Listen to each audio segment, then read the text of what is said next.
देवियों और देवताओं, संयम और विवेक, इन दोनों बिंदुओं पर आप लोगों के सामने मैं कुछ चर्चा करूंगा। संयम मन, वाणी और इंद्रियों का संतुलन है। विवेक सांच और झूठ का पृथक्करण है। विवेक ज्ञान का पक्ष है, संयम आचार का पक्ष है। एक सिक्के के दो पहलू होते हैं, दोनों पहलुओं को चीर के अलग कर दिया जाए तो सिक्का का मूल्य नहीं रहता। सिक्का अपनी कीमत तब अदा करता है जब दोनों पहलू साथ साथ रहें। हमारे जीवन का मूल्य तब है जब संयम हो और विवेक हो। वैसे विवेक तो फल है, किसी में विवेक उदय हो गया है और विवेक में पक्का है तो संयम हो चुका है। विचार मात्र विवेक नहीं है। विचार तो लोगों के होते हैं,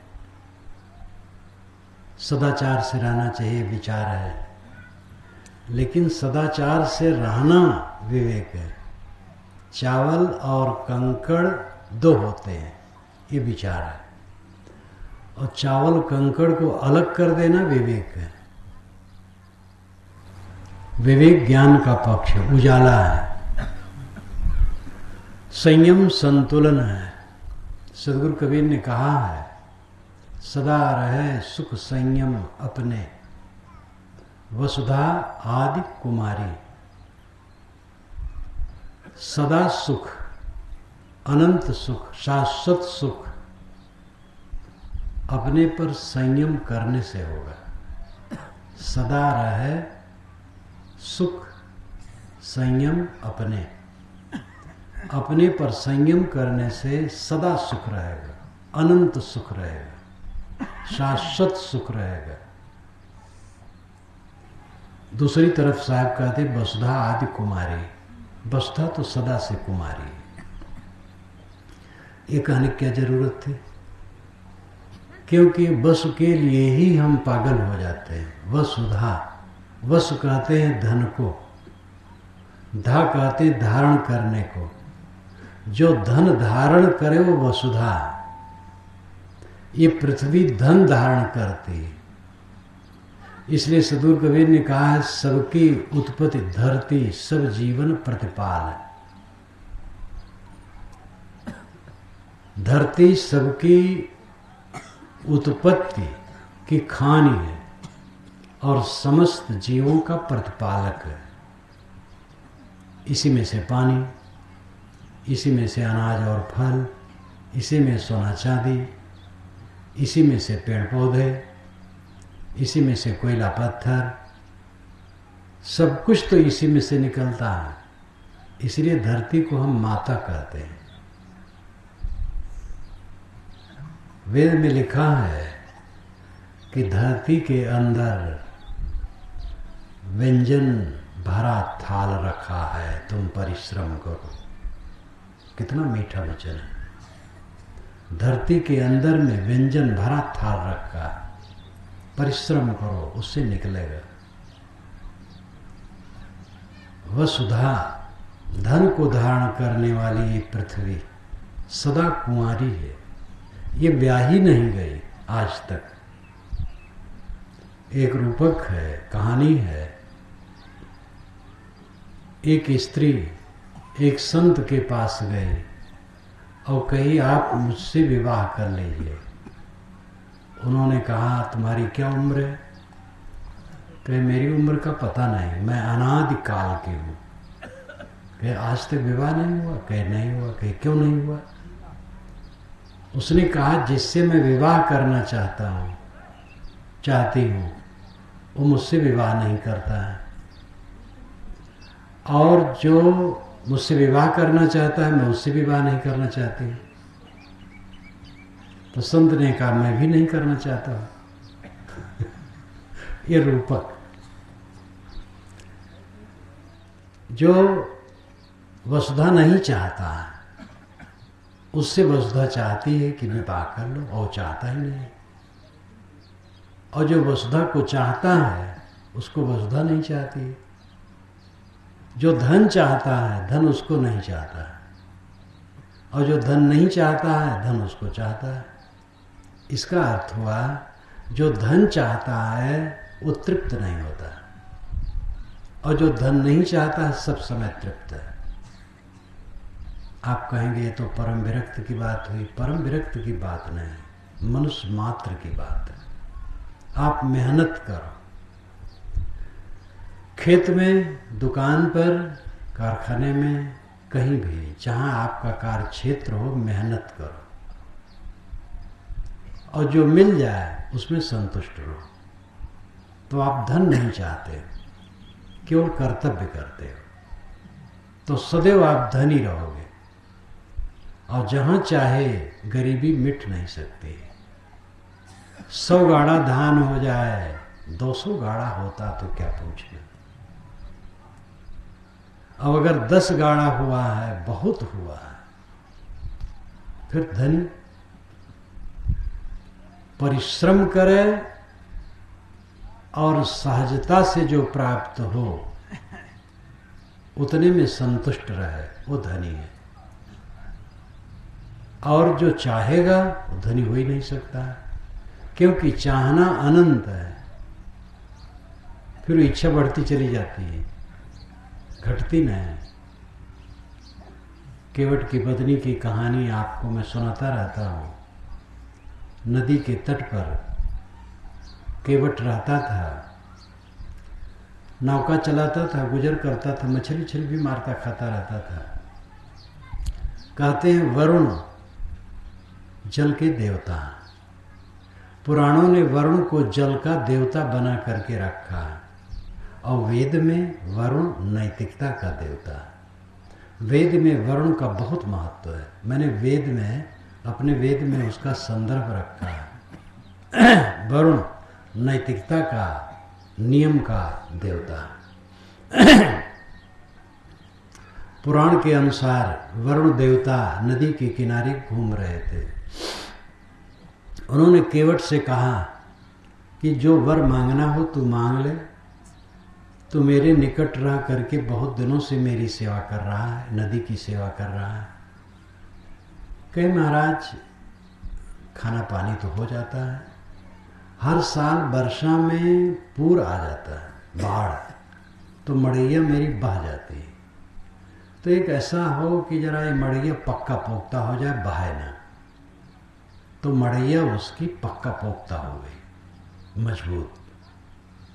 उसकी पत्नी गई थी कंडा बीनने, खेत खार में लौट के आई। पति से पूछी कि मड़ैया कहाँ गई? कही मड़ैया वरुण देवता ने पक्का कर दिया। कहे तुम बड़े बेवकूफ हो, जब ऐसे वर देने वाले मिले थे तो तुम्हें कहना चाहिए था कि किला बन जाए। जाओ कहो। हो गया, वरुण से कहा, किला बन गया। फिर वरुण ने किला बना दिया। उसकी पत्नी ने कहा कि किला किसके होता है? कहे राजा के। कहे राज मांगा कि नहीं? कहे राज तो नहीं मांगा। कहे बहुत गलत है, जाओ राज मांगो। तो गया, राज मांगा तो राज दे दिया। तो काहे बतलाओ मेरे ऊपर कोई और बैठा रहे? केवल छत्तीसगढ़ के राज से संतोष नहीं, ये मनमोहन सिंह को भी हटाओ। पूरा भारत का प्रधानमंत्री में गया। वरुण देवता ने कहा अच्छा भाई पूरा भारत ले। उसकी पत्नी ने कहा पति से लेकिन अभी गलती हो गई। देखो पाकिस्तान, चीन, अमेरिका समय समय से आंख दिखाता है, पूरा भूमंडल मांग लो। पूरा भूमंडल मांग लिया। वरुण ने कहा जाओ पूरा भूमंडल। तो उसकी पत्नी ने कहा लेकिन अभी पूरा नहीं हुआ। जब हम चाहें पानी बरसे, जब न चाहें न बरसे। किसी स्त्री को पुरुष बना दे, पुरुष को स्त्री बना दे, जब जो चाहे सो कर दे, यथा संकल्प कामना पूरी हो, ये वर मांगना चाहिए। गया वरुण देवता ने कहा तुम कायदे के बाहर जा रहे हो, चलो फिर उसी झोपड़ी में रहो। सब छीन ली, वही झोपड़ी दे दी। तो झोपड़ी पक्की नहीं हो गई, किला नहीं हो गया, कहने से कहीं हो जाता है। अर्थ यह है कि झोपड़ी में आंख मुदे लेटा था, सोचा कि झोपड़ी पक्की हो गई, फिर किला हो गया, फिर छत्तीसगढ़ का राजा हो गया, फिर पूरा भारत हो गया, फिर भूमंडल हो गया, फिर जो मैं चाहता हूँ वही हो जाता है। आंखें खोली तो वही झोपड़ी झोपड़ी। ये मन की लीला है। मन पूरा पूरा नहीं, जहां तक करिए पूरा। मन पूरा करने से कभी पूरा नहीं होगा। संतोष से शांति मिलेगी। सदा रहे सुख संयम अपने वसुधादि कुमारी। साहब कहते हैं अपने पर संयम करने से शाश्वत सुख मिलेगा। वसुधा तो सदा से कुमारी है, ये किसी की हुई है? ये वसुधा काहू की न भई। जिस भूखंड का हम अपने नाम से बैनामा करवाते हैं, असंख्य लोग उस पर लोगों का बैनामा हो चुका है, अब आगे असंख्य लोगों का होता रहेगा। हम मान बैठे हैं कि हमारा है। ये ठीक है कि अपने नाम से बैनामा करवाए बिना किसी जमीन में न बैठो। दुनिया का जो कायदा है कायदे से चलो, लेकिन ये भी याद रखो कि ये कायम के लिए नहीं, थोड़े समय के लिए।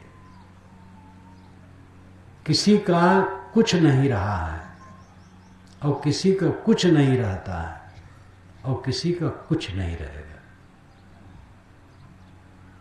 जिसके घर में आया हूं उनके दाते बाबी कहाँ? आप लोगों के दाते बाबी कहाँ? हमारे दाते बाबी कहाँ? दादा बाबा और परपाजा जिनके यह भूई भाड़े हो, आंधर भय हो कि फूटी तिन काहे सब छाड़े हो। ई संसार सार को धंधा अंत काल कोई नाही हो, उपजत बिनसत बार न लागे ज्यों बादर की छाही हो। नाता गोता कुल कुटुंब सब इनकर कौन बढ़ाई हो, कहीं कबीर एक राम भजे बिन बूढ़ी सब चतुराई हो। साहब कहते हैं अपने पर संयम रखने से शाश्वत सुख मिलेगा, स्थिर सुख मिलेगा, निर्भय सुख मिलेगा। और वसुधा तो सदा से कुमारी है। तुम धनपति होकर के सुखी होना चाहते हो? धनपति होने का मतलब है बड़ा कबाड़ी। ज्यादा धन है बड़ा कबाड़ी है, छोटा धन है छोटा कबाड़ी है। ढाबा वाला छोटा कबाड़ी है, दुकान वाला बड़ा कबाड़ी है, महल वाला और बड़ा कबाड़ी है। धन तो राम धन है, आत्म धन है, जो स्थिर धन है, शाश्वत धन है। संयम का अर्थ है यम में सम विशेषण है। संयम पूर्ण रूप से अपने आप पर कंट्रोल, यही भजन है। मन पर संयम करो, मन विचलित न हो। बैठे हो अकेले में, अंदर में झांको मन कहाँ है। सफेद चद्दर पर बैठे हो, मन नाली में तो नहीं। अपने अंदर को टटोलो, मन पर संयम करो। वाणी अब व्यवस्थित न बोलो। कटु वचन, खर्च, अश्लील, दुखदायी व्यंग। एक व्यंग विनोद में होता है जो मन में गुदगुदी उत्पन्न करता है, ऐसा व्यंग ठीक है। लेकिन जो व्यंग मन को पीड़ा देता है वो व्यंग नहीं होना चाहिए। इसलिए दुखदायी व्यंग, झूठ, खर्च, अश्लील, कटु, ईर्ष्या द्वेष के वचन, निंदा के वचन, ये वचनों का त्याग होना चाहिए। दिन भर हम जितना बोलते हैं उतना की जरूरत नहीं है, बहुत कम की जरूरत है। बिला वजह बोल करके वातावरण को खराब करते हैं।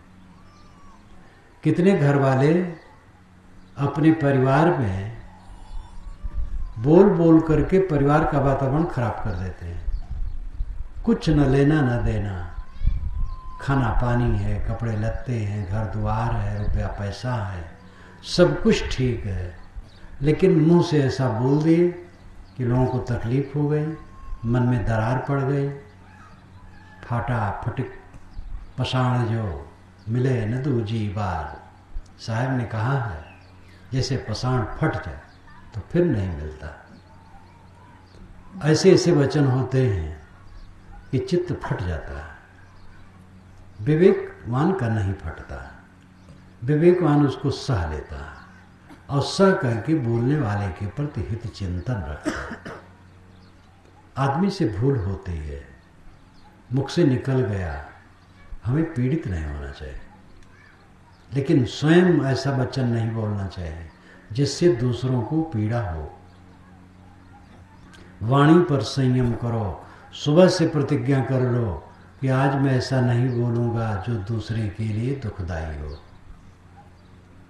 इंद्रियों पर संयम, गुटखा क्यों खाते हो, पान पराग क्यों खाते हो, बीड़ी क्यों पीते हो, सिगरेट क्यों पीते हो, शराब क्यों पीते हो, अंडा मांस मछली अगर कोई खाता है कितना गलत है।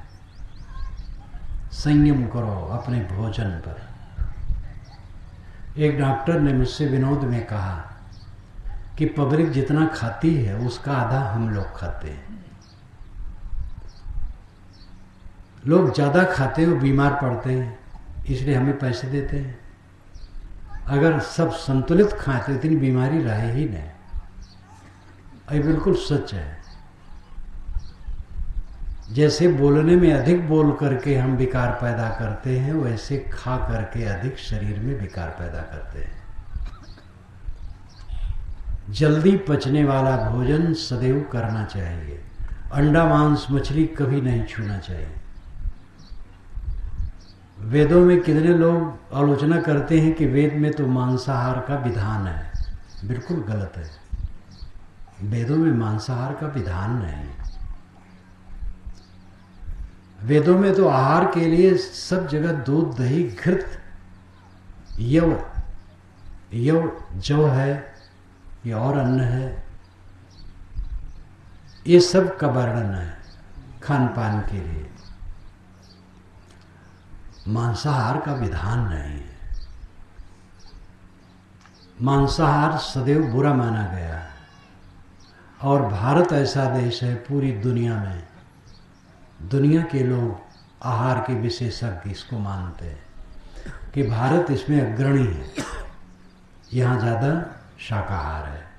कुछ प्रदेश ऐसे हैं जहाँ मांसाहार ज़्यादा है। बिहार में अधिक शुरू हो जाता है मांसाहार, बंगाल में घोर मांसाहार। जिसके घर के आसपास तालाब है वो धनी माना जाता है। नहीं ज़्यादा तो छोटी तलैया से 10-10 फीट की तलैया, पानी डाल दिए, मछली पालते हैं। उनकी खेती है। उड़ीसा ये सब में और भी बॉर्डर पर मांसाहार ज़्यादा है। उत्तर प्रदेश में घट जाता है, मध्य प्रदेश में घट जाता है, गुजरात इत्यादि, राजस्थान इत्यादि में घट जाता है। वैसे आजकल तो सरकार का ही प्रयास है मत्स्य पालन, मुर्गी पालन। अपने को बचाना है, सरकार को तो हम बदल नहीं सकते। मांसाहार गर्हित है, गलत है। दुनिया के समस्त प्राकृतिक चिकित्सक एक स्वर से कहते हैं कि मांस मनुष्य के लिए अहितकर है। एडोल्फ जस्ट नाम के एक विद्वान हुए हैं यूरोप के। उनकी पुस्तक है पतली सी, रिटर्न टू नेचर, प्रकृति की तरफ लौटो। मांसाहार का उन्होंने घोर खंडन किया। वो खुद ईसाई थे, लेकिन कहा है कि ईसाइयों ने बाइबल का गलत अर्थ किया। ईसा जैसे दयालु पुरुष मांसाहार कैसे स्वीकार कर सकते हैं? बाइबल की शुरुआत में ही है कि ज्ञानदार और जानदार वृक्ष के फल को न खाना। तो ज्ञानदार और जानदार कहीं वृक्ष होते हैं? ये प्राणी हैं जो ज्ञान वाले हैं और जान वाले हैं, यानी किसी प्राणी को न खाना। शाकाहार, मनुष्य के लिए शाकाहार भोजन उचित है। आजकल तो पूरी दुनिया में आंदोलन चल पड़ा है। यूरोप और अमेरिका वाले भी इसको महसूस करने लगे हैं। अंडा मांस मछली कभी मत खाओ, नशा की कोई चीज का सेवन न करो, पान भी मत खाओ। अच्छा है, पान का बहुत प्रचलन छत्तीसगढ़ में नहीं।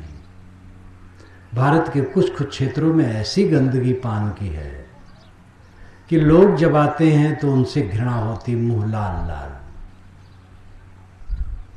लेकिन यहाँ छत्तीसगढ़ में कम प्रचलन है। बेकार की चीजें ये सब। दांत के आपके दांत मोती के समान चमकने चाहिए। आहार पर संयम। भोजन में अधिक मिर्च मसाले ठीक नहीं है। नमक कम, सदैव नमक कम खाओ। वैसे जीरा हल्दी धनिया काफी है, और हल्का नमक। हल्का सात्विक भोजन होना चाहिए। जल्दी पचने वाला भोजन ही अच्छा भोजन है। कभी कभी पकवान वकवान मनुष्य का मन है जीभ को छौंकने की, वो जीभ को कुछ छौंक लेना चाहता है। कभी कभार खाना चाहिए। जो कितने धनी लोग हैं आदत बना लेते हैं शाम को पकवान खाने, और रोग बुलाना है। पकवान खाना ना तो कोई बहादुरी है, न धन की इज्जत है, और न अकल की बात है, न मर्यादा की बात है। साहब ने कहा अन्न पानी योग, अन्न पानी का योग है। अन्न को पानी में पका के खाओ। सात्विक भोजन और संतुलित भोजन। सदैव कम खाने में विश्वास होना चाहिए। कम खाए गम खाए, सब वेद शास्त्र हो गए। कम खाए पेट ठीक रहे, गम खाए मन ठीक रहे। गम खाने का मतलब है संतोष कर लेना, सह लेना, क्षमा कर देना। कोई हमें गलत कहा, सह लिया, उसको गलत नहीं कहा। कोई हमें कटु कहा, सह लिया, उसको कटु नहीं कहा। ये गम खाना है। और कम खाना, कम खाने में लगता क्या है? अधिक खाने में तो लगता है। हम जितना खाए उससे और खाना चाहते हैं तो लगेगा। भंडारी से कहेंगे लाओ। कम खाने में क्या लगेगा? कम खाना तो और सरल है। लेकिन कम खाना ही मुश्किल है, ज़्यादा खाना सरल है। अधिकतम लोग ज़्यादा खा करके पीछे पछताते हैं। कभी ज़्यादा हो जाए तो सावधान हो जाए आगे। भोजन पर संयम, आहार पानी पर संयम, सब पर संयम। आहार का अर्थ ही है जिसका हम आहरण करें। आहरण का अर्थ होता है खींचना, स्वीकारना, लेना। मुख से जो खाते हो मुख का आहार है, और आंख से जो ग्रहण करते हो आंख का आहार है। नाक से जो ग्रहण करते नाक का आहार है। कान से जो ग्रहण करते कान का आहार है। चाम से जो ग्रहण करते हैं स्पर्श, वो त्वचा का आहार है। मुख से खाते नहीं जीभ का आहार है। और मन से जो विचारों को लेते हैं ये मन का आहार है। छह द्वार से हम आहार ग्रहण करते हैं। आंख, नाक, कान, जीभ, चाम, मन। और इन छहों पर जो संयम करता है वही भजनानंदी। आप अपने विश्वास के अनुसार कोई मंत्र और नाम जपें, आपका विचार है, लेकिन वह आपके भजन की कसौटी नहीं है। एक पंडित जी ने मुझसे कहा कि अयोध्या में एक वैष्णव का प्रवचन मैंने सुना, तो उन्होंने कहा कोई 27 करोड़ राम नाम जप करे तो मुक्त हो जाएगा। तो मैं अनुष्ठान कर लिया, 24 करोड़ जप डाला, लेकिन कुछ फर्क नहीं पड़ा। तो हिम्मत हार गई और छोड़ दिया। मैंने कहा 3 ही करोड़ बचा था, कर लेते कौन जाने मुक्त हो ही जाते। तो हंसने लगे कि विश्वास नहीं हुआ। 24 करोड़ में कुछ फर्क तो होना चाहिए। ये महिमा लोग कर देते हैं जिससे हमारे संप्रदाय के कर्मकांड की वृद्धि हो, अथवा इसी बहाने कुछ शुभ नाम ले। मुक्ति कोई नाम जपने की चीज नहीं। कोई भी पवित्र नाम जो मानता और पवित्र मंत्र मानता है वो जपता है तो सात्विक भावना आती है, बुरा नहीं है, अच्छा। और ये भी समझ लेना चाहिए कि सब नाम बराबर है। राम, अल्लाह, खुदा, गॉड, शिव, सतनाम, सब बराबर है, कोई छोटा बड़ा नहीं। सांप्रदायिकों ने उसको छोटा बड़ा बनाया है। राम वाले कहेंगे राम नाम सबसे ऊंचा है, गायत्री वाले कहेंगे गायत्री मंत्र सबसे ऊंचा है, ओम नमः शिवाय वाले कहेंगे शिव मंत्र सबसे ऊंचा है, निर्गुणी धारा के लोग कहेंगे सतनाम सबसे ऊंचा है, मुसलमान कहेंगे अल्लाह नाम सबसे ऊंचा है, ईसाई कहेंगे ईसा नाम सबसे ऊंचा है। ये सब भूल है। ऊंचा नीचा कुछ नहीं, सब बराबर है। जहां जिसका विश्वास है उसके लिए अच्छा है। और वो कसौटी नहीं है भजन की। भजन की कसौटी है संयम। मन संतुलित है, वाणी संतुलित है, इंद्रियों के व्यवहार संतुलित है, ये भजन है। भजन का अर्थ चुनाव भी होता है, चुनाव करना। भजन का अर्थ विभाग करना। भजन चिंतन, अंततः भजन है आत्मशोधन। कबीर साहब की वाणी में आत्मशोधन ही भजन है।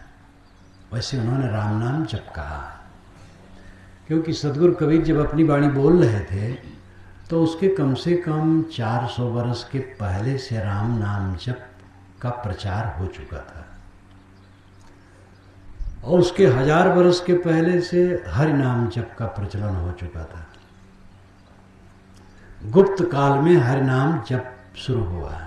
ईसा के 350 वर्ष बाद हरि नाम जप शुरू हुआ है, और 500 वर्ष बाद तक खूब फल फूल गया। हरि भक्त खूब जोर से चल पड़े। वेदों में हरि शब्द है, लेकिन हरि का अर्थ होता है अश्व, घोड़ा। और वह घोड़ा सूरज की किरणें, सूरज की किरणें हरि हैं। आत्मा परमात्मा परक हरि शब्द वेद में कहीं नहीं। वाल्मीकि रामायण में हरि का अर्थ है वानर। हरीश्वरा, हरियों के मालिक सुग्रीव बाली। हरि आत्मा परमात्मा परक, ये ईसा के 300 वर्ष बाद से शुरू हुआ और फिर बढ़ता गया। और राम शब्द श्री राम की कथा से राम शब्द की गूंज हुई। श्री राम बहुत योग्य पुरुष हुए। वाल्मीकि रामायण प्रथम रामायण है। जो लोग कहते हैं कि अनंत कोटि रामायण है, वो ठीक नहीं। वाल्मीकि रामायण ही पहली रामायण है। पहले वो छोटे रूप में थी, बढ़ती गई। वाल्मीकि रामायण में श्री राम का उदात्त चरित्र का वर्णन हुआ, उससे कवि बहुत प्रभावित हुए, और नई नई रामायणें बनती गईं। फिर अनेक भाषाओं में रामायणें बनी। एशिया के क्षेत्र में बहुत रामायणें बनी। यूरोप में रामायणें बनी जब अंग्रेज लोग यहाँ आए 18वीं शताब्दी में। इन सभी रामायणों का लेखा जोखा मैंने रामायण रहस्य में रखा है। किंतु राम नाम जप का प्रचलन ईसा के 1000 वर्ष बाद शुरू हुआ, उसके पहले कहीं नहीं। हुएनसांग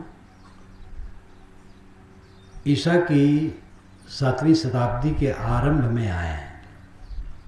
ये चीन के बौद्ध साधु थे। वहाँ पर बौद्ध मत खूब फैला है, तब भी था। तो बुद्ध के विषय में विवाद था कि क्या कोई बुद्ध हो सकता है, बुद्ध जैसी ऊंचाई पर पहुंच सकता है। अनेक प्रश्न थे। उन प्रश्नों का हल करने के लिए वो सोचे हम भारत में ही जाकर के हल करेंगे। बहुत विशाल क्षेत्र में वो घूमे। उनकी एक डायरी है चीनी भाषा में, लेकिन उसका हिंदी अनुवाद, जो चीन का ही अनुवाद है, मेरे हाथ में लग गई। तो उसके आधार पर मैंने एक डायरी लिख डाली। मेरी 10-11 डायरियाँ छपी हैं, जिसमें एक डायरी वह है मेरी और हुएनसांग की डायरी। इतिहास में हुएनसांग को आप लोग थोड़ा सा पढ़ते हैं, लेकिन मेरी डायरी अगर आप पढ़िए, मेरी और हुएनसांग की डायरी, तो पूरी यात्रा का वर्णन मैंने किया है। अयोध्या में वह आए हैं, अयोध्या का चैप्टर मैंने रखा है। राम मंदिर कहीं नहीं उन्होंने चर्चा की। जैनों, बौद्धों और शैवों के हैं राम मंदिर का। पूरे भारत में कई राम मंदिर का नाम नहीं लिया।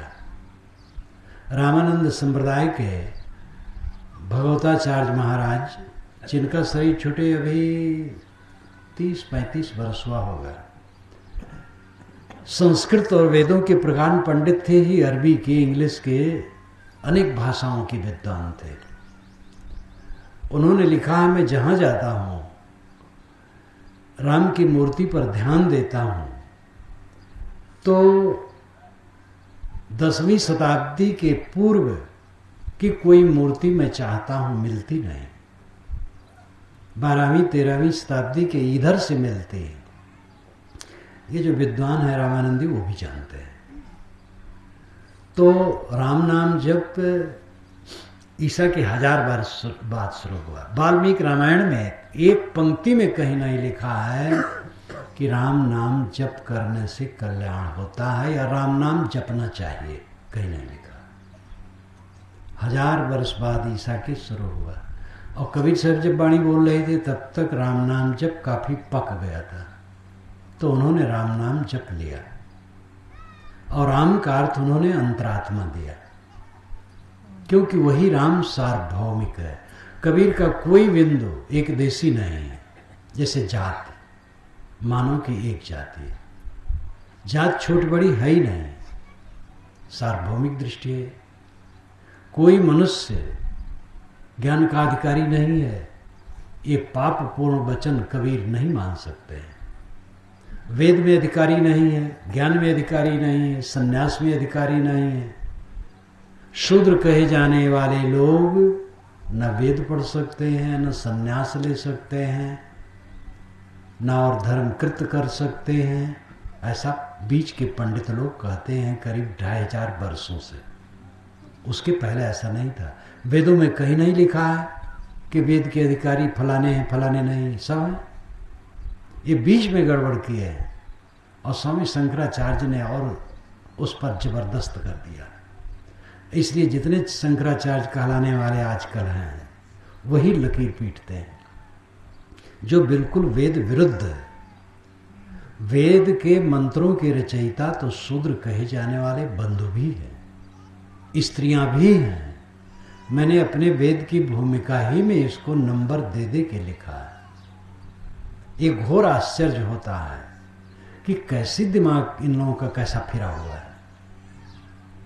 कबीर कहते हैं मानव मात्र सभी दिशा में विकसित होने के लिए स्वतंत्र अधिकारी है, कोई मानव अछूत नहीं है। और के छे ले तो हो छींचा, तुमसे कहो कौन है नीचा।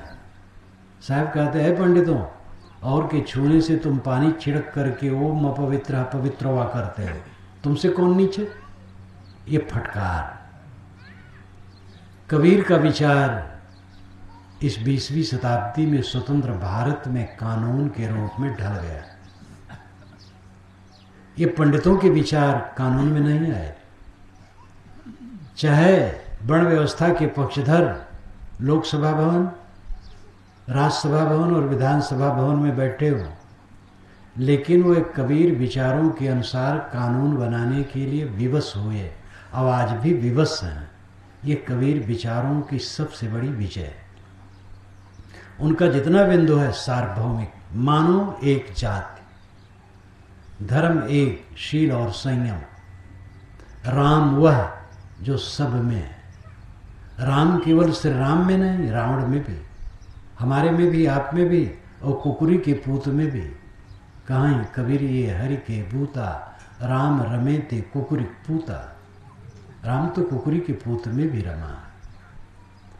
इसको मुसलमान भी मानेगा, ईसाई भी मानेगा, मार्क्सवादी भी मानेंगे, सबको मानना पड़ेगा। जो सबके अंदर में चेतना है वही राम है। उस राम को साहब ने राम कहा। पंडितों ने भी, जिनको विवेक जगा, वे भी इसका समर्थन किए। पंडित ने कहा रमन्ते योगिनो यस्मिन् नितरामः, रमन्ते योगिना यस्मिन् इति रामः। योगी जिसमें रमण करते हैं वो राम है। योगी किसमें रमण करते हैं? आत्मा में। आत्मा राम है। गोस्वामी जी ने भी इस बात को कहा बीच बीच में, क्योंकि वे जानते थे कि मेरी बात सब मानेंगे नहीं। जो पूरे मानस में उन्होंने कील पर कील ठोकी है कि जो राम को परमात्मा नहीं मानता है वो बिना सुन पूछ का पशु है, चाहे कितना त्यागी हो उसका कल्याण नहीं हो। बहुत कहा है, बहुत कहा है। पूरे मानस में वह हर जगह डरते हैं कि कोई राम को मनुष्य न मान ले। जब विश्वामित्र के साथ राम लक्ष्मण चलते हैं जनकपुरी की तरफ, तो बीच में एक जगह रात में विश्राम होता है, तो राम विश्वामित्र के पैर दबाते हैं। तुरंत गोस्वामी जी सावधान हो जाते हैं, कहते हैं कि जो परब्रह्म परमात्मा है वो मर्यादा पालन कर रहा। हर जगह वो डरते हैं कि कोई उनको मनुष्य न मान ले, हर जगह डरते हैं। और पूरे मानस में राम का भक्त उन्होंने सबको बना दिया, शिव को बना दिया। शिव कभी भी राम के भक्त नहीं। पूरी वाल्मीकि रामायण देख डालो, शिव कहीं राम के भक्त नहीं, किंतु राम शिव के भक्त हैं। अत्र पूर्व महादेवा प्रसाद मकरोद विभु। यहाँ पर शिव जी ने मेरे ऊपर कृपा की थी। जब लंका से लौटे हैं विजय के बाद, तो समुद्र तट पर आकर के राम ने सीता से कहा, सीता अत्र पूर्वम, यहाँ पर पहले महादेव महादेव शिव प्रसाद मकरोद विभु, प्रसादम अकरोद विभु। विभु नाम शक्तिशाली, शक्तिशाली महादेव ने यहाँ प्रसादम अकरोद कृपा की थी। प्रसाद के दो अर्थ होते हैं, प्रसाद का अर्थ है शुद्ध और प्रसाद का अर्थ है कृपा, अक्रोध का अर्थ है करना। यहां पर पहले शिव जी ने मेरे ऊपर कृपा की थी। राम के भक्त शिव कहीं है, कहीं वाल्मीकि रामायण में नहीं। गोस्वामी जी ने सबको राम का भक्त बनाया। वशिष्ठ उनके गुरु बने बैठे थे, उनको खटकता था, पूरा रामायण लिखते लिखते खटकता रहा। इसलिए अंत में उत्तरकांड में वशिष्ठ को लाके राम के सामने खड़ा कर दिया। वशिष्ठ ने कहा, महाराज पिता ब्रह्मा जी ने कहा जाओ तुम सूर्यवंशियों के पुरोहित बनो, तो मैंने कहा पुरोहिती कर्म बहुत निंदित है, महाराज ये काम के लिए न भेजिए। कहे नहीं, ये बड़ा लाभ होगा, स्वयं परमात्मा वहाँ अवतार लेगा, तुम्हारा उद्धार होगा, इसलिए भगवान मैं यहाँ आया। ऐसा वशिष्ठ के मुख से गोस्वामी जी ने कालवा करके वशिष्ठ को भी राम का भगत बना दिया। गोस्वामी जी किसी को पसंद नहीं करते हैं कि राम के ऊपर रहें, किंतु वाल्मीकि में ऐसा नहीं। महात्मना नरव्याघ्र पुरुष सिंह, ये विशेषण राम रावण दोनों के लिए बराबर है। तो जो उपासना पद्धतियां चलती हैं संप्रदायों में खींचतान की चलती है। कृष्ण उपासक कृष्ण के सामने किसी को देखना नहीं चाहते, राम को बिल्कुल नहीं देखना चाहते, और राम उपासक कृष्ण को नहीं देखना है, शैव इन दोनों को नहीं देखना चाहते। पौराणिक कबीरपंथी क्या भला कबीर से किसी को बड़ा चाहेंगे वो ना? कबीर के चेले सब हैं, राम कृष्ण विष्णु शिव हनुमान गणेश, सारा संसार कबीर का चेला है। मुसलमानों से जाके पूछो, ईसाइयों से, तो अपने इष्ट को सबसे ऊपर रखेंगे। इसलिए इन लोगों के विचारों से आपको सत्य का मोती मिलेगा ही नहीं। जब आप इन सांप्रदायिकता से ऊपर उठेंगे और इतिहास का भी थोड़ा अध्ययन करेंगे और निर्णय करेंगे, तब सत्य का मोती मिलेगा। सारे नाम जब समय समय से प्रचलित हुए, वेदों में जो प्रसिद्ध गायत्री मंत्र है उसके जप का कहीं विधान नहीं। ऋग्वेद में करीब करीब 2500 गायत्री मंत्र हैं। अरिल, कवित, सवैया, चौपाई, दोहा, ये सब हिंदी छंदों के नाम हैं। ऐसे वेद के छंदों के नाम हैं गायत्री, बृहति, पंक्ति, जगति, उष्णिक इत्यादि। तो गायत्री एक छंद है जो 24 अक्षरों का होता है, और उसी में प्रसिद्ध गायत्री मंत्र है तत्सवितुर्वरेण्यं भर्गो देवस्य धीमहि धियो यो नः प्रचोदयात्। ये ऋग्वेद के तीसरे मंडल के 162वें सूक्त का 10वां मंत्र है और विश्वामित्र की रचना। इसको वर्ण व्यवस्था होने पर इस मंत्र को दीक्षा में नियुक्त किया गया, तब उसमें ओम भूर्भुवः स्वः मिलाया गया और इसका अर्थ होता है उस सूर्य देव का हम ध्यान धारण करते हैं जो प्रकाश स्वरूप है और मुझे प्रेरित करता है। तो अर्थ बड़ा सुंदर है, लेकिन गायत्री वालों ने एक संप्रदाय बना लिया और गायत्री जपने से सारा पाप काटने की बात मान ली। गुरु पत्नी के साथ कोई दुराचार किया हो, गायत्री जपे तो कट जाएगा पाप। रात भर का पाप सुबह के जप से और दिन भर का पाप शाम के जप से कट जाएगा। ये सब गड़बड़ियाँ। तो जहाँ तक संप्रदायों के सिस्टम है और पूजा पद्धतियाँ हैं, नाम मंत्र जप हैं, वो समय समय से चले हैं और अपने को सबसे बड़ा बनाने के लिए उन्होंने हिंसा की। हिंसा का मतलब है दूसरे का मूल्यांकन न करना, खाली कत्ल कर देना, हिंसा नहीं। अगर हम कबीर को इतना मानते हैं कि राम को समझ नहीं पाते, कृष्ण को समझ नहीं पाते, मोहम्मद ईसा को समझ नहीं पाते, तो हिंसा करते हैं। कबीर का महत्व है, मोहम्मद का महत्व है, राम का महत्व है, कृष्ण का महत्व है, मार्स का महत्व है, सबका महत्व है। उनका सही मूल्यांकन होना चाहिए। कबीर पंथ का महत्व है, वैष्णवता का महत्व है, शैव का महत्व है, इस्लाम का महत्व है। जब हम ज़्यादा श्रद्धा करेंगे तो हिंसा करेंगे, संकुचित दिल हो जाएगा, उदार बने। वस्तुतः सच्चा धर्म है संयम। कोई मनुष्य अनुष्ठान कर ले कि हम आज से अब कट नहीं बोलेंगे, गलत नहीं बोलेंगे, दुखदाई नहीं बोलेंगे, संतुलित खाएंगे, जल्दी पचने वाला भोजन करेंगे, मन पर निगरानी रखेंगे, गंदी बात नहीं सोचेंगे, आचरण पवित्र रखेंगे, सब दिशा से संयमित रहेंगे और इस अनुष्ठान को लेकर के अपने को सुबह से शाम तक कसता रहे। थोड़ा दिन प्रयास करो, देखो आप स्वर्ग में पहुंच जाओगे। स्वर्ग कहाँ है? स्व में गमन स्वर्ग है। स्व ग स्वर्ग, स्वनाम खुद, गमन गा नाम गमन, अपने में लौट आना स्वर्ग है। वैकुंठ कहाँ है? विकुंठ, कुंठा रहित हो जाना, ग्रंथ रहित हो जाना, कॉम्प्लेक्सेस फ्री, कोई कॉम्प्लेक्स नहीं मन में, कोई ग्रंथि नहीं, यही वैकुंठ है। ये संयम से होगा। जीवन में संयम का जितना महत्व दिया जाए उतना अच्छा। संयम ही सुखद है, संयम ही भजन है। फिर ऊपर से आप जो नाम जपो कोई बुरा नहीं, जैसा पूजा पाठ करो, जैसे मानो, जिसको देवता मानो, जिसको भगवान मानो, आपका विचार है। सारे देवताओं का सृजन कौन करता है? आप करते हैं। मनुष्य का मस्तिष्क देवताओं के निर्माण का विशाल कारखाना है। ये मनुष्य हजारों हजारों देवताओं का सृजन किया और विसर्जन किया और नया नया सृजन करता रहता है। वैदिक युग के देवता आज मान्य नहीं है। वैदिक युग के देवता कौन है? उषा, अश्वनी, दधिक्रा, सविता, सूर्य, आदित्य, इंद्र, मरुत, वरुण, ऐसे बहुत हैं। आज कोई इनको नहीं पूछता है। आज के हिंदू समाज के देवता राम, कृष्ण, गणेश, हनुमान, लक्ष्मी इत्यादि। और ये वैदिक नहीं, वेदों में इनकी कोई चर्चा नहीं।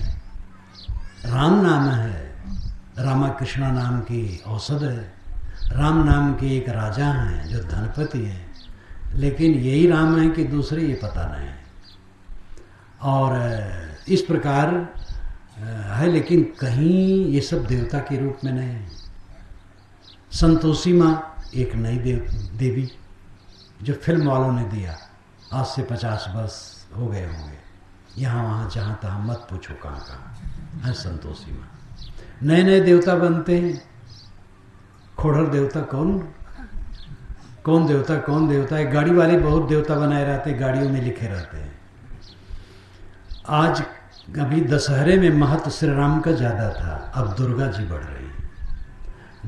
दुर्गा जी श्री राम जी को किनारे कर रही है, क्योंकि दुर्गा से ज़्यादा लाभ होने वाला है। हनुमान जी जितना पूजा जाते, राम जी नहीं पूजे जाते, क्योंकि अष्ट सिद्ध नवनिधि किया जाता है हनुमान जी। राम जी तो अष्ट सिद्ध देते नहीं है। और भरत को तो कोई पूछने वाला नहीं है, क्योंकि अर्थ न धर्म न काम रुच पद न चहो निर्वाण, इतने रूखे सूखे को कौन पूछे। लाभ जहाँ ज़्यादा दिखता ऐसा देवता लोग पूछते हैं। तो सारे देवताओं का सृजन आप करते हैं, आप देवताओं के देवता हैं, भगवानों के भगवान हैं, परमात्मा के परमात्मा हैं। अपने को समझें, संयमित हो जाएं। परमात्मा पाना नहीं है, आप परमात्मा हैं, परम शुद्ध बुद्ध। विवेक होना चाहिए। विवेक जड़ और चेतन का भिन्नत्व, दृष्टा और दृश्य दो है। पृथ्वी जल अग्नि वायु आकाश, ये 5 तत्व हैं। आकाश शून्य है, द्रव्य रहित। द्रव्य केवल 4 है, पृथ्वी जल अग्नि। इसीलिए नयनम छिद्दंति शस्त्राणि नयनम दहति पावका न चैनम क्लेदंत्यापो न शोष्यत मारुतः। ये कहा गया तो इसमें 4 का नाम लिया गया। अस्त्र शस्त्र कहा गया, वो पृथ्वी तत्व है। और आग उसको जला नहीं सकती, पानी गीला नहीं सकता, वायु सुखा नहीं सकता। तो 4 द्रव्य हैं जो द्रव्य रूप में तत्व हैं। आकाश शून्य है। इन चारों के विविध कार्य हैं। पेड़ पहाड़, घर मकान, पुस्तक ग्रंथ, मशीन, शरीर, ये सब जड़ का पसारा है। और इनका दृष्टा साक्षी चेतन आप है।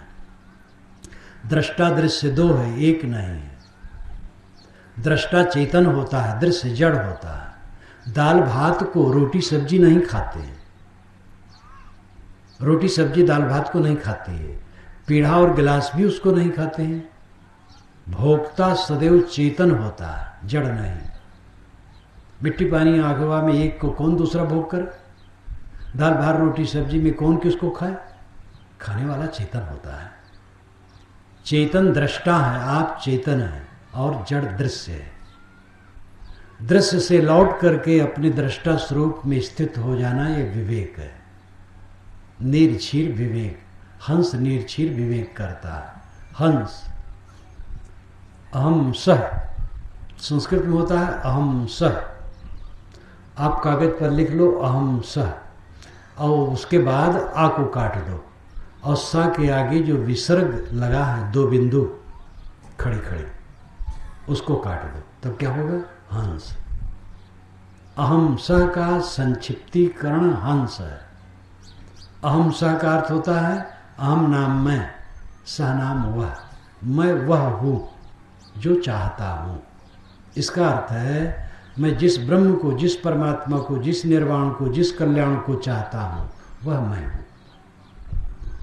ये वेद का सार है, उपनिषदों का सार है, गीता का सार है, कबीर वाणी का सार है, सूफी संतों, इस्लामिक संतों के विचारों का सार है, ईसाई संतों के विचारों का भी सार है। और इसको कोई नकार नहीं सकता है जो अध्यात्म से संबंध रखता है। विवेक का अर्थ है अलग कर देना। मन शायर मन साल हरि बूढ़े बहुत अचेत, कहें कबीर ते बाँच ही जाके हृदय विवेक। मन सागर है और मनसा इच्छाएं तरंगे हैं, बहुत अविवेकी इसमें डूब गए। मन की धारा में न बहे, दृश्य में न बहे, अपने दृष्टा स्वरूप में हो। जो देखे उसी में फिसल गए। किसी मकान देखे ललचा गए, ऐसे मकान होता है। किसी दुकान, किसी जवानी, किसी पत्नी, किसी पति, किसी पुत्र, किसी पैसा, किसी प्रशंसा, किसी पूजा प्रतिष्ठा देख करके मारो से में लुप्त हो गए, पतित हो गए, बेकार हो गए। आप हर समय बादशाह होकर के रह सकते हो। आत्मसंतुष्ट रहो, कहीं ना ललचाओ, हर समय बादशाह। उसमें मंत्री होने की जरूरत नहीं, चुनाव करवाने की जरूरत नहीं। चुनाव करवा करके जो बेचारे मंत्री होते हो तो दरिद्र हैं, भीख मांगते हैं चुनाव का। और भीख मांग करके जो हो गए मंत्री, तो जो कुछ होते हैं आप जानते हैं, सेवा करना उनका काम है, अच्छे मंत्री भी होते हैं। जब साधु में अच्छे बुरे होते हैं तो मंत्री क्या आलोचना करें, सब में अच्छे बुरे होते हैं। लेकिन वो चुनाव करके बादशाह होने की जरूरत नहीं है, तृष्णा त्याग दो बादशाह। विवेक का अर्थ ही है नीट क्षीर विवेक। कहते हैं हंस दूध पानी मिला के रख दो, चोंच मारता है, वो दूध ले लेता है, पानी छोड़ देता है, पता नहीं ये सच है कि गलत। कहानी है, पारस पत्थर कहीं नहीं है लेकिन कहानी चलती है, कल्प वृक्ष कहीं नहीं है, कहानी चलती है। बातों को समझाने के लिए कहानियां बनाई जाती है। हंस मनुष्य, उसे समझना चाहिए खाद्य क्या है, अखाद्य क्या है, पेय क्या है, अपेय क्या है, कर्तव्य क्या है, अकर्तव्य क्या है, विचारणी क्या है, अविचारणी क्या है। इसको जो समझ करके खाद्य, पेय, विचारणी, कर्तव्य को ग्रहण करे, अपेय, अखाद्य, अविचारणी, अकर्तव्य को न ग्रहण करे।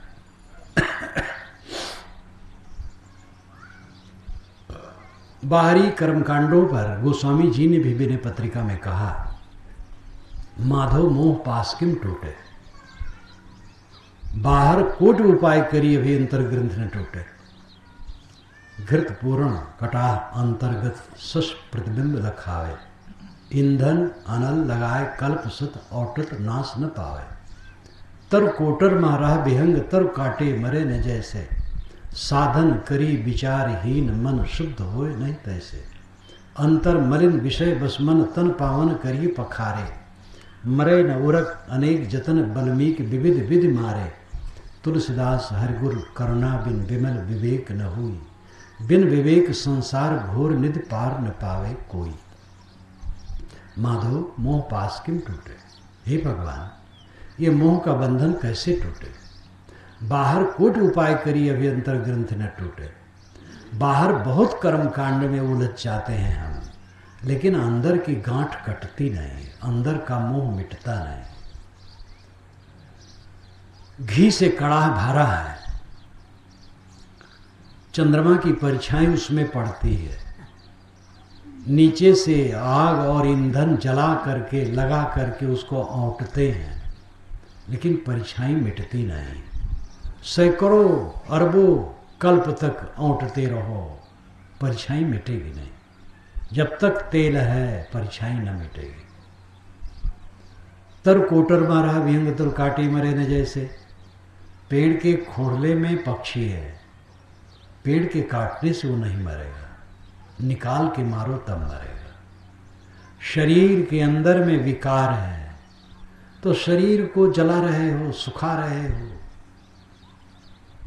नंगे हो, बाल उखाड़ रहे हो, 4 दिन में खा रहे हो, 1 रोटी केवल खा रहे हो, इसको तपाने से क्या होगा। मंदिर से विचार द्वारा विकारों को हटाओ। बाबी को पीट रहे हो, सांप अंदर है, कैसे मरेगा। साधन करी विचारहीन मन, शुद्ध होए नहीं तैसे। अंतर मलिन विषय बस मन तन पावन करिए पखारे। अंतर में मन मलिन है और शरीर को रोज धोते हैं गंगा जमुना में, क्या होगा। साधन करी विचारहीन मन, शुद्ध होए नहीं तैसे। अंतर मलिन विषय बस मन तन पावन करी पखारे, मरे न उरग अनेक जतन बलमीक विविध विधि मारे। तुलसीदास हरिगुरु करुणा बिन विमल विवेक न होई। वे कहते हरिगुरु कृपा बिना निर्मल विवेक नहीं होगा, और बिन विवेक संसार घोर निधि पार न पावे कोई। कोई भी बिना विवेक के ये घोर संसार सागर को पार नहीं जा सकता। हरि गुरु कृपा चाहिए। हरि क्या है, गुरु क्या है। हरि भगवान, गुरु तो सामने है, मनुष्य के रूप में होता है। और हरि की कृपा की व्याख्या बहुत टेढ़ी है। लोग कहते हैं महाराज जब ईश्वर चाहेगा तब हो जाएगा। एक अच्छे प्रवक्ता मिले, अपने घर बुलाए। मैंने कहा भजन होता है, कि हाँ महाराज, जब ईश्वर चाहेगा तो होगा। मैंने कहा हाँ, ईश्वर की गलती है जो चाहता नहीं। कि नहीं, खैर उसका क्या दोष है, वो तो अपनी गलती है, हमके तो करना चाहिए। कि हाँ, जब वो चाहे तो हमके वो चाहे कि आपके चाहने से होगा। कहे क्या करूं, सब सुनता हूं, पढ़ता हूं, सब कहता रहता हूं, कोई विवेक नहीं। अगर मान लो कि ईश्वर अलग एक बैठा है तो उसकी कृपा आपको क्या चाहिए? आपको अच्छा शरीर मिला हुआ है, देख रहे हैं, दौड़ रहे हैं, चल रहे हैं, काम कर रहे हैं, मन ठीक है, तन ठीक है, हवाएं मिली हैं, आकाश मिला है, धरती मिली है विशाल, समुद्र, झरने, नदियां, तारे, वनस्पतियां, वन, पूरा भूमंडल ऐश्वर्य आपको मिला हुआ है, प्रकाश मिला हुआ है। अब हर की कृपा आप क्या चाहते हैं? गुरु की कृपा, गुरु मनुष्य के रूप में है, वे उपदेश करते हैं, ग्रंथ रचे हैं, पढ़ो, आचरण करो। अपनी कृपा अपने ऊपर जब तक न होगी, किसी कृपा काम करेगी नहीं। हरि गुरु कृपा तो है ही है, अपनी कृपा करो। बिन विवेक संसार घोर निधि पार न पावे कोई, संसार घोर निधि भयंकर समुद्र। वो संसार कहाँ है? संसार सागर, जिसमें हम चलते फिरते संसार सागर नहीं है। अभी हम अपने स्थान से यहाँ आए, फिर चलेंगे, बोल रहे हैं, ये सब फैला है, ये संसार सागर नहीं। मन का मैल संसार सागर, मन की मलिनता संसार सागर, और बिना विवेक के इसको कोई पार नहीं कर सकता। मन अशुद्ध है, गंदा है, अज्ञानी है, इसलिए बाहर के संसार सागर में वो ललचाता है। माया मन का मोह है, ये घर मकान प्राणी पदार्थ माया नहीं है।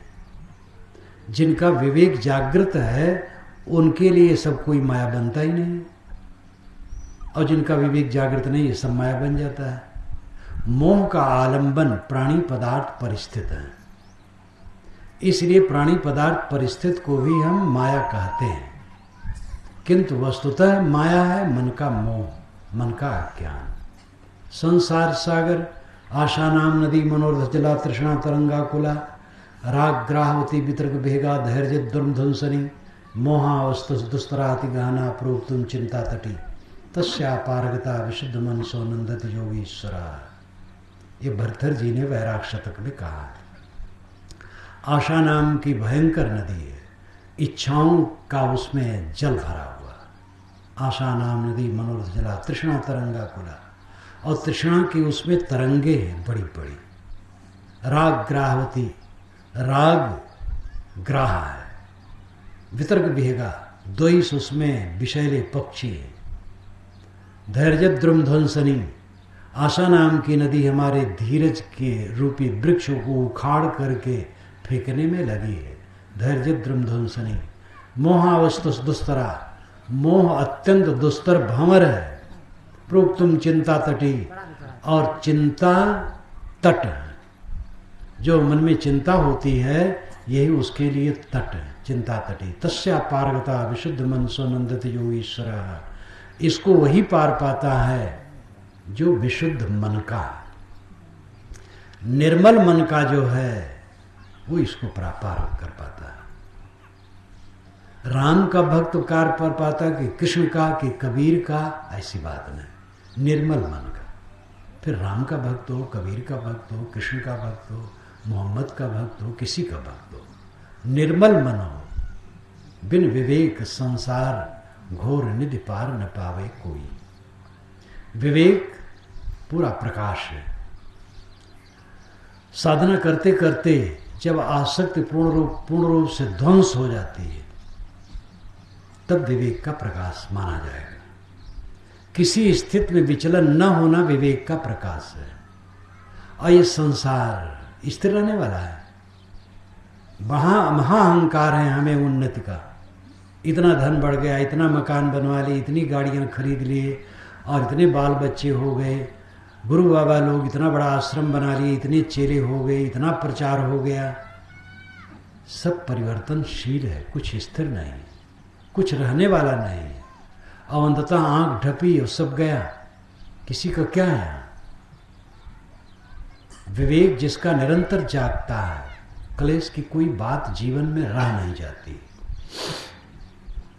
आप यहीं बैठ के सोचिए कि जब आप 10 बरस के थे, आपके सामने संकट आया था, आज उसका मूल्य क्या है? आपके 25 बरस की उम्र में आपको सम्मान मिला था और 1 बरस के बाद घोर अपमान हुआ था। दोनों में आप हर्ष और शोक में आंदोलित हुए थे, आज उसका क्या मूल्य?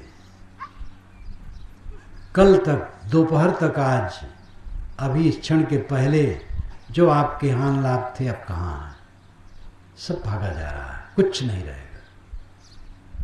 विवेक जहां पूर्ण जागृत रहता है, दुख की कोई बात नहीं। व्यवहार वो विवेकवान करता है, सब कुछ को सब समय काल के गाल में देखता है। जैसे चाशनी गल करके बराबर सारे प्राणी पदार्थ को काल निरंतर चाशनी बनाता है। जितने प्राणी पदार्थ आज हैं, 100 वर्ष के बाद ये नहीं रहेंगे, बदल करके दूसरा रूप हो जाएगा। और 1000 वर्ष के बाद, 1000 वर्ष का इतिहास ठीक से नहीं मिलता। काल चक्र निरंतर चलता रहता है। विवेक जिसका जागृत हो जाता है, उसकी तकलीफ नाम की कोई चीज, जाहि को विवेक ज्ञान ताहि को कुशल जान, जाहि और जाए वाको वाहि और सुख।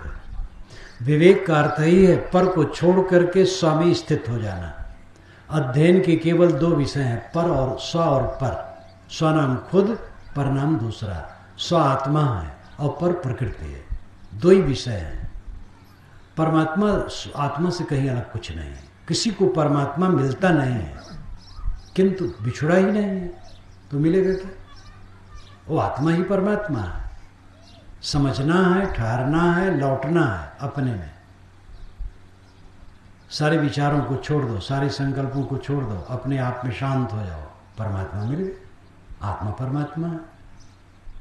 और इस पर हस्ताक्षर करीब करीब सभी शास्त्रों का है। विश्वासवाद और विवेकवाद, ये 2 वाद है। विश्वास कहता है परमात्मा आत्मा से अलग है, विवेक कहता है आत्मा ही परमात्मा है।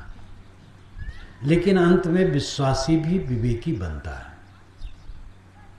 कबीर विवेकी है, गोस्वामी जी विश्वासी हैं, लेकिन गोस्वामी जी भी उस विवेक पर हस्ताक्षर करते हैं। जीव पाओ निज सहज स्वरूप, कर्म की हो ही स्वरूप ही चीने, निज सुख बन मन होई कि थीरा। विनय पत्रिका में कहते हैं, अनुराग जे निज रूप सो जगते विलक्षण देखिए, संतोषम शीतल सदा दम देहवंत न पेखिए, निर्मल निरामय एक रस्ते हर शोक न व्यापई, त्रैलोक के पावन सोद सदा जाकी दशा ऐसी भई। अनुराग जे निज रूप सो, निज रूप से जिनका अनुराग है, आत्म अनुचिंतन, आत्मलीनता। गीता कहती आत्मन्य आत्मना तिष्ठ, आत्मा द्वारा आत्मा में संतुष्ट। तथागत बुद्ध कहते हैं पटिवासयत्तमत्तना, आत्मा द्वारा आत्मा में निवास। अनुराग जे निज रूप सो, निज रूप से जिसको अनुराग है, आत्मा में अनुराग है, जगते विलक्षण देखिए, वो जगत से विलक्षण होता है। संतोषम शीतल सदा, आत्म संतुष्ट होता है, सम होता है, उद्वेगित नहीं होता, सदैव शीतल। संतोषम शीतल सदा, दम इंद्रियों पर संयम रखता है, शीलवान होता है, देहाभिमानी नहीं होता है, निर्मल निरामय, सारे मानसिक विकारों से मुक्त। त्रैलोक के पावन सो सदा, वो सदैव त्रैलोक के पावन है जिसकी ये दशा हो गई। ये विवेक बात पर गोस्वामी जी का भी हस्ताक्षर, सबका हस्ताक्षर अंत में होता है इस पर, क्योंकि यही स्थित है सच्ची। परोक्ष, प्रत्यक्ष और अपरोक्ष का अपना विषय है, वो तो समय से कहा जा सकता है। प्रत्यक्ष है जगत प्रपंच, परोक्ष है बाहर माना हुआ ईश्वर, अपरोक्ष है स्वयं आत्मा। प्रत्यक्ष इंद्रियों का विषय है, परोक्ष मन का विषय है, अपरोक्ष स्वयं है। जहां मन इंद्रिय शांत हो गए वो अप्रोक्ष तत्व विवेक का फल है, अपने आत्मा में विश्राम। तो संयम और विवेक का जीवन में क्या महत्व है? संयम से जीवन संतुलित हो जाता है, विकार विहीन, फिर विवेक का प्रकाश होता है, अब आदमी शोक मुक्त हो जाता है। इस पथ पर हमें आपको चलना चाहिए। इसी के साथ मैं अपनी वाणी को विराम देता हूँ।